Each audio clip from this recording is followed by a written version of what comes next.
Thank you. My name is Jacob. I'm from Fight Racism, Fight Imperialism. We must oppose the British state's war on Iran.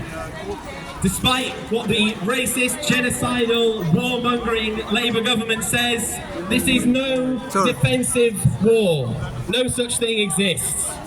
The use of British bases to serve war objectives is a blatant act of aggression. Starmer chooses to frame this as defence to provide political cover for over 1,000 deaths in Iran that Britain is directly complicit in. Shame. And despite what many people are repeating, Britain is not being dragged into this war against its will. Britain is in full partnership with the United States and the Zionist state of Israel in these imperialist attacks on Iran. Britain has a long history of exploiting the land and the Iranian people for its oil. And in 1953, it worked hand in hand with the United States to orchestrate a coup and overthrow Mossadegh's elected government when plans to nationalize Iranian resources threatened British profits. And this is just one small part of Britain's long history of collaboration with other imperialist powers in order to attack Iranian people's sovereignty and Iranian self-determination. Let's be 100% clear right now. Britain is not a lapdog of the United States. When people repeat this lie, they obscure the reality of British imperialism and direct attention away from the crimes of our own ruling class. Keir Starmer and the wider Labour Party are not poodles. They represent something much worse. The needs of British imperialism, which they will always carry out.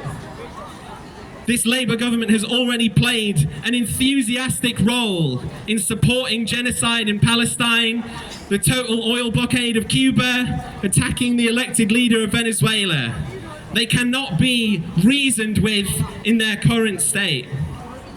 We need to learn the lessons of previous anti-war movements. And we need to understand that we will not find friendly allies in the parliamentary sphere. Sorry. The House of Commons has never voted against an imperialist war.